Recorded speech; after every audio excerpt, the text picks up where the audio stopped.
So can you tell us your name and who you are in this world? Okay, so my mama named me Diamond Shell.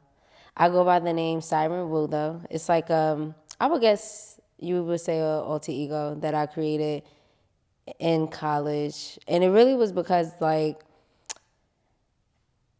while I was learning myself and figuring out myself, I realized that I was meeting a lot of people that regardless if at the time I figured that they were close to me or real genuine friends, I just always felt like very open and vulnerable at the fact that everybody that I was meeting would know my name. So at the time I was just, going down like my spiritual journey and stuff like that. And I was just like, what is something about me that always stands out that people always talk about and kind of like is literally a part of like my identity?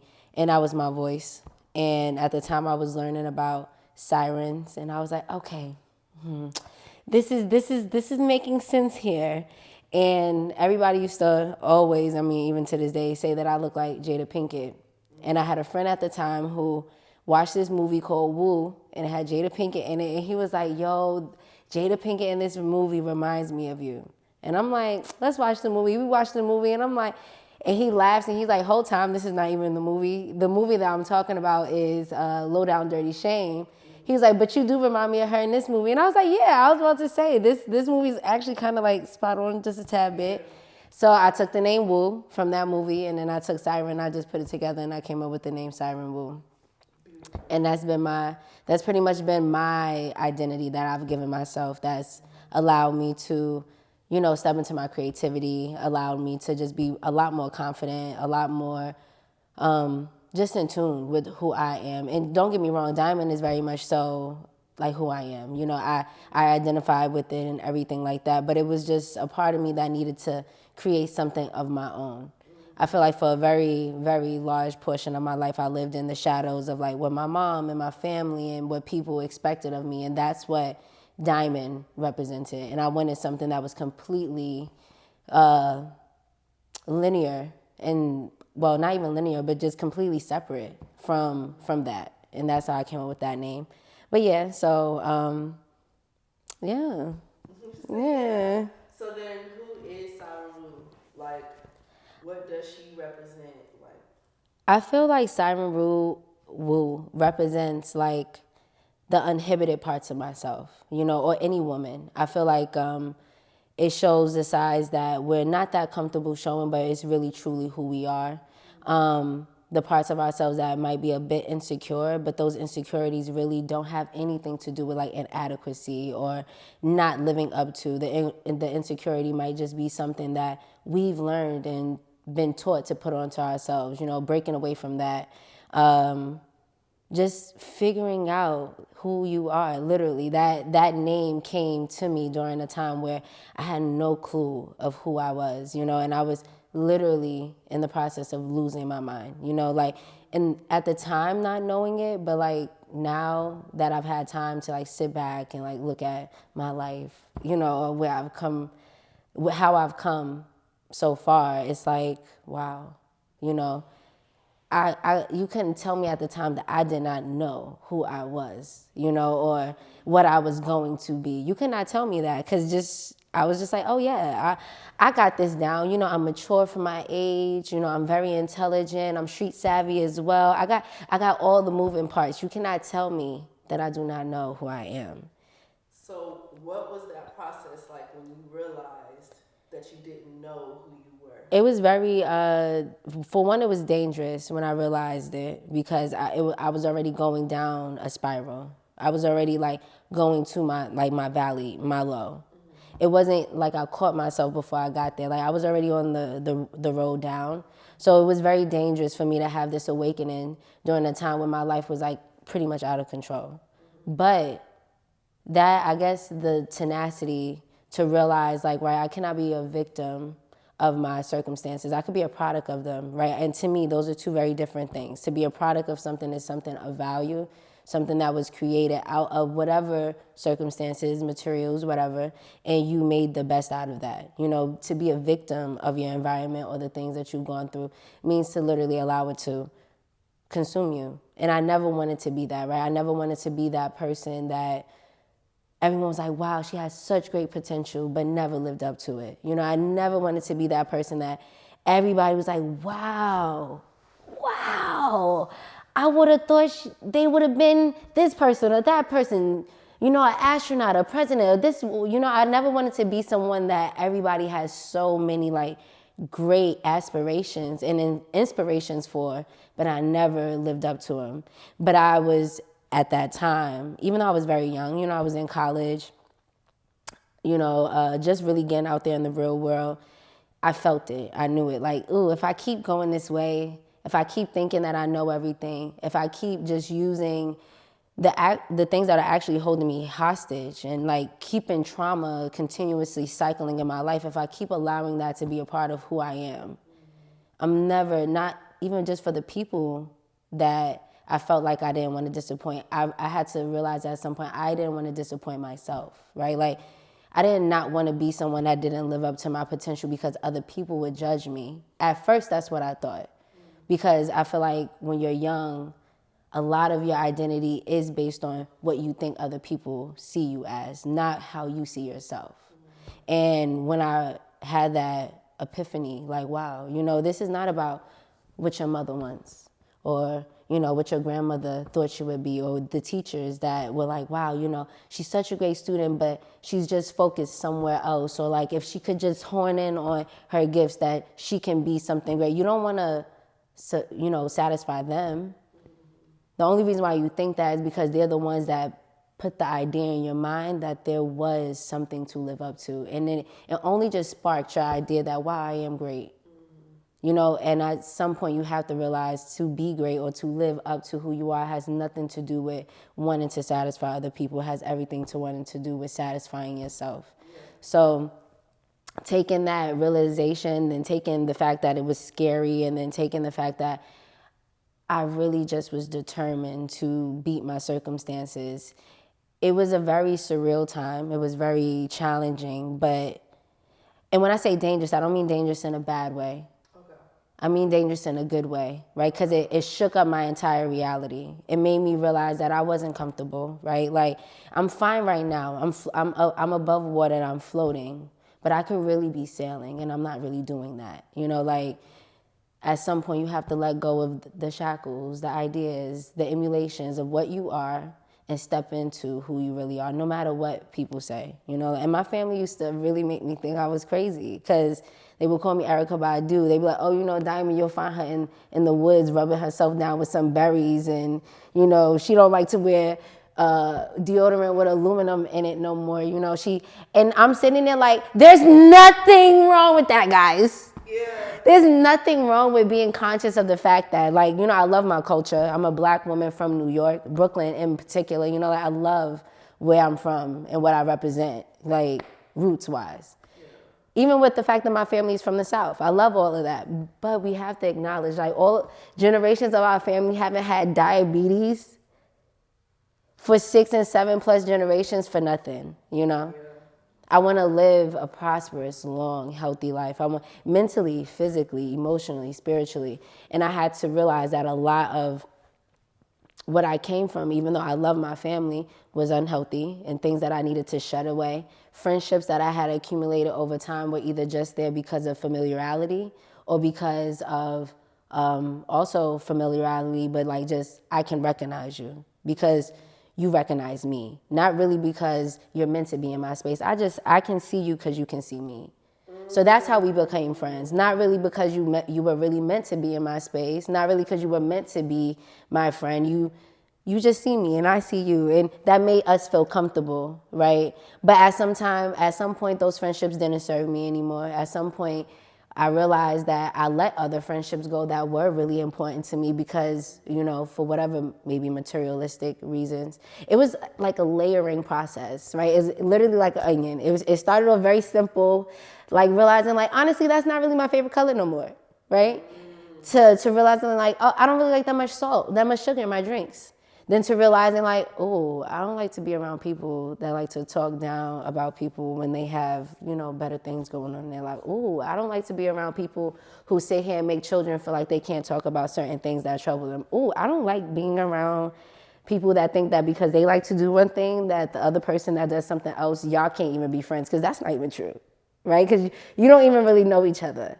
And it's funny because I say that I feel like I've outgrown this name, and the reason why I think I haven't let it go is because it embodies so many different things, right? Like that was even during the time where I started breaking into like my womanhood and really like learning who I was as a woman outside of a person, right? Like I think I always looked at myself as a person, as an individual, you know, because I think I've always been very different than a lot of people.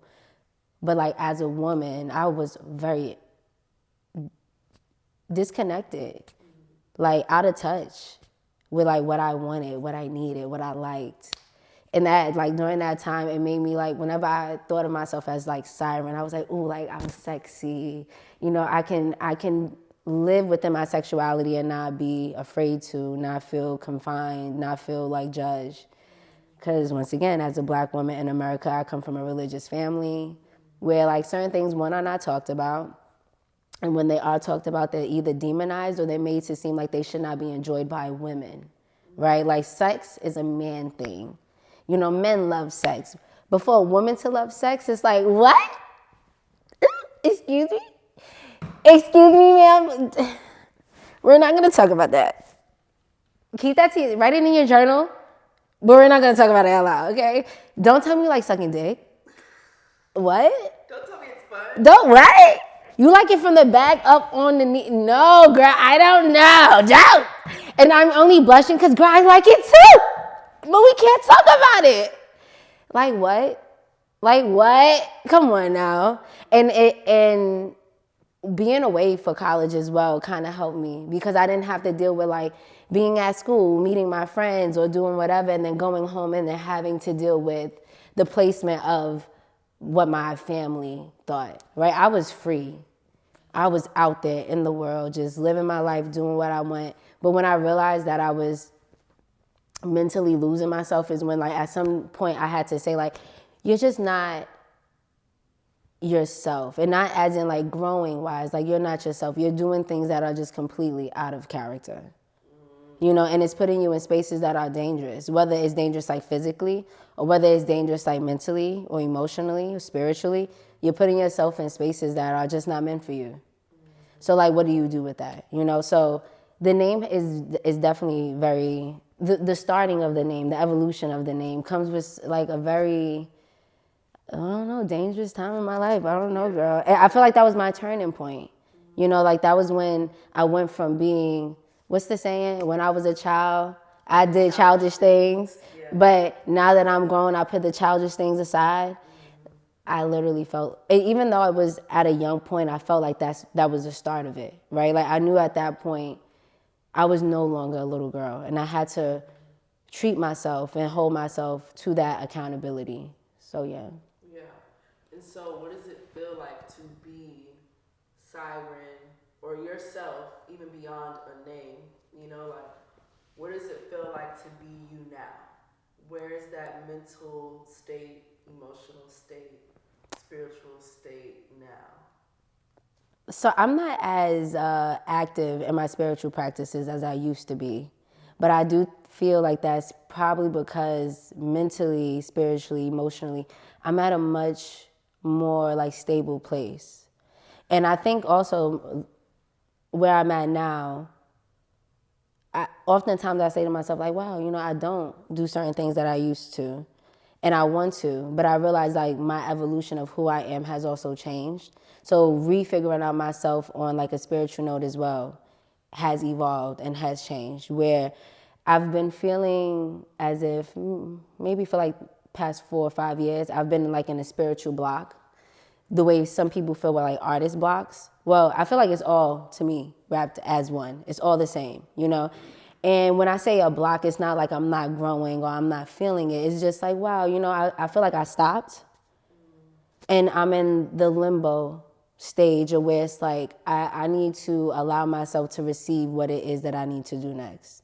You know, because I had started so many endeavors before I became a doula. You know, I did that for 6 years, which was amazing. You know, a very transformative time in my life. That also helped me with like my womanhood and my sisterhood and connectiveness with women and just our bodies and our sexualities. From there, even working in the community while I lived in Baltimore, like I was doing a lot of things that fed, my growth spiritually and emotionally. And since I've been in Houston now for about 3 years. When I left Baltimore, I had moved back to New York. And during that time, I just feel like I regressed. Spiritually, I regressed a lot. And once again, I started going through that phase of like, wow, I'm losing my mind. I'm losing my mind. And I'm not naive enough to not acknowledge that. So I'm more so at a stage now where to be me or to feel what I am is to acknowledge where I'm at, whether that's emotionally, mentally, spiritually, or physically. Like I have to acknowledge it. I have to say like, yeah, we're not doing that great right now. Like let's take a step back. Or like, honestly, we have some momentum, keep going. Let that momentum feed you, use your resources, be diligent, And I do appreciate that about myself now because I feel like I didn't have that before. Like I would just be running and I would just be going. And then when I would be burnt out, it would be very irregular for people to see me like that. So then it became like, what's wrong? Are you all right? And one of the main people that I would have this back and forth with would be my mother, right? She'll be like, you're just so different. You're not the same person anymore. And I'm like, it's so crazy to me that, at this big age that I'm at, you would think that I would be the same 15-year-old, 16-year-old girl that you raised. I'm not only am I a woman, but I have real life experiences. And with those experiences come character development, traumas, problems, blessings as well. Like, it's not just all bad. Sometimes you have to take a step back to evaluate some of the good. And it might seem to people as if it's like, oh, they're in a bad mood, there's something wrong. But it's like, I'm really just evaluating my life. I'm just trying to figure out what's going on here so I can show up the best way that I can. But in that process, I shouldn't have to feel like I have to show up a certain way for people to understand that, right? I'm human.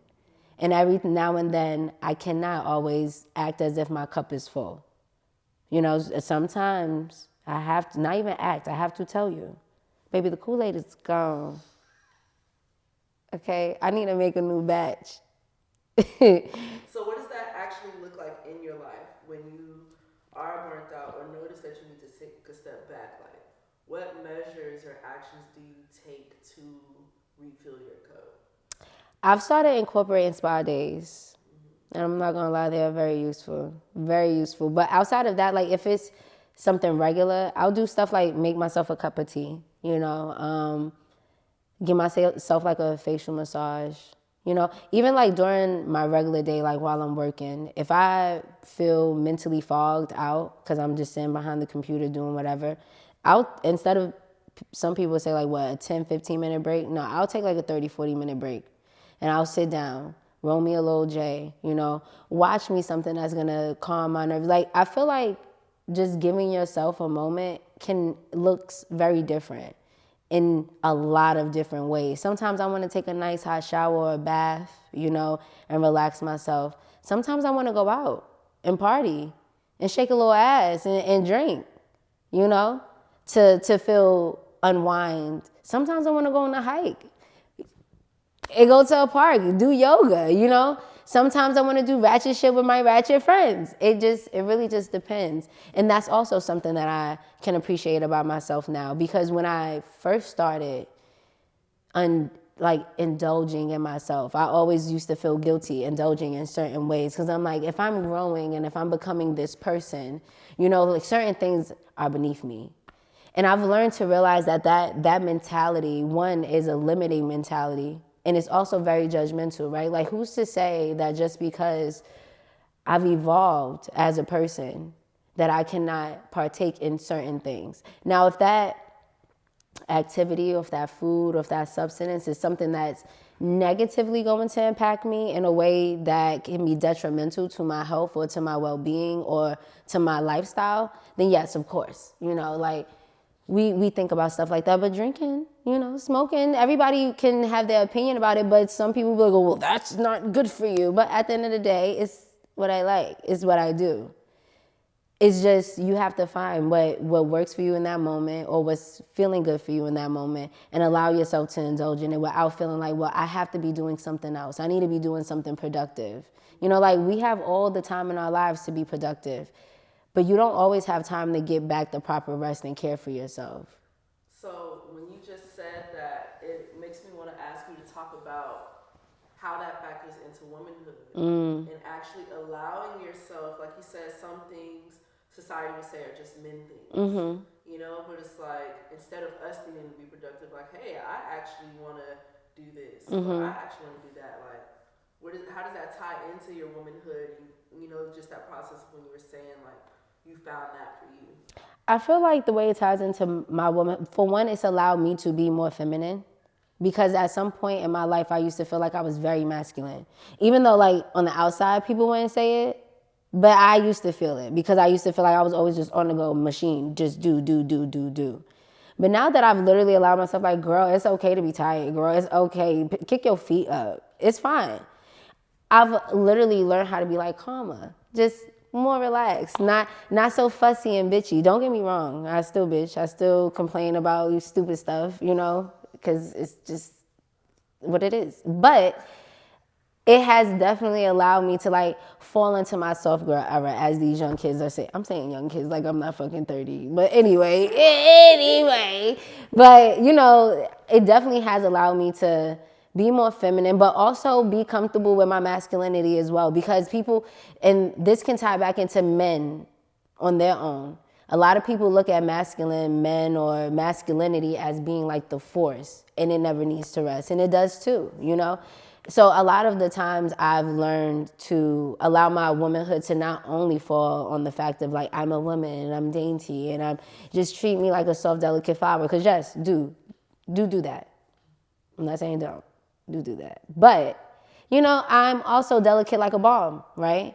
I'm also like, if you overwork me, if I have to do too much and exhaust too much of myself, at some point a fuse is going to flare up. A fuse is going to break. And then at that point, the damage control is a lot more strenuous than it is if I were to maintenance the problem in advance. And that's kind of how I feel about it. I feel like you should look at your body like a car sometimes. You know, it's like it's a machine, but you have to maintenance it. You have to treat your body like you want it to last. You can't just, and when you treat your body like that, your mind follows. Your heart follows. Everything else follows into place because it's just like, oh, wow. You know, I'm not always in survival mode. And that's another thing, you know, survival mode. It's allowed me to step out of it, which makes me feel really good. Because I do feel like for a really long time, I was always like, bitch, like, if we gotta rumble, we gonna rumble, okay? Because my fight or flight is fight, okay? It's definitely not flight. I'm definitely not running, okay? So, listen.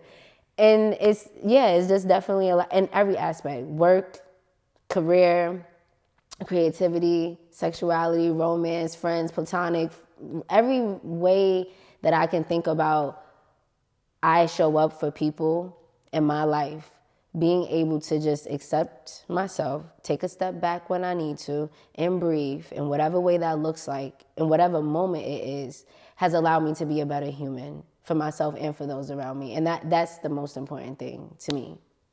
Absolutely love it. Before we end this interview, I want to ask you, is there anything, like last thing you feel like you didn't say that you want to communicate or tell somebody who may be watching right now? All I would say is honestly, it's okay to not be like everybody else. It really is. It's okay to truly just be yourself. And I think we spend our entire lives, no matter what we do, no matter how rich we become or whatever struggles we may endure, we're searching our entire lives trying to figure out who we really are. And the only way that you can make life a little easier is to fall into it instead of fighting it. Instead of saying like, well, I went to school for this, and I have to be that. Or, you know, I was an athlete in high school, so I needed to be this. Because once you create those boundaries in your mind and they don't materialize in your world, bitterness and grieving really sets in. And a lot of people are not in touch enough to realize that in itself. So they'll spend their whole life trying to figure out like why they're not happy, why they're not succeeding. And it's like, because you haven't let go of that one thing that you felt like shaped your identity. And when it didn't happen, it crushed you. And now that you've piled so many other life things on top of it, you've lost it. So like, you're going to keep digging and you're going to keep digging. And sometimes by the time you get there, it really sometimes can be too late. So just fall into it. Just allow yourself to say like, if this is not working, I have to move on to something else until your soul feels completely satisfied. I think that's the main thing that we all should do, is just find a way to be satisfied. Look in the mirror and be like, I am 100%. Like, girl, I couldn't be no better. Like, if you can look at yourself in the mirror and say that, honestly, it don't matter what you look like. It don't matter how much money is in your pocket. It don't matter what you're doing. I guarantee you, people and everything around you would just be like, bro, you're a walking blessing. You are a walking blessing. Oh, thank you. Thank you so much for your words. I love you, girl. I love you too. This is so fun. I felt kind of like really important, you know? This made me feel like this. Sitting on the couch looking like love. You know? This made me want to do this all the time. Hello. How you back? Okay, no, for real. Because you know me, I feel like we've had so many conversations. Yeah. So that we could talk about so much. Mm-hmm. Girl, you need a co-star. Holla at your girl. Like I said, I'll piggyback. Girl, listen, for real. We could do every other show if you like. We'll set up a cute little ambiance in the house. Have a little cute charcuterie board.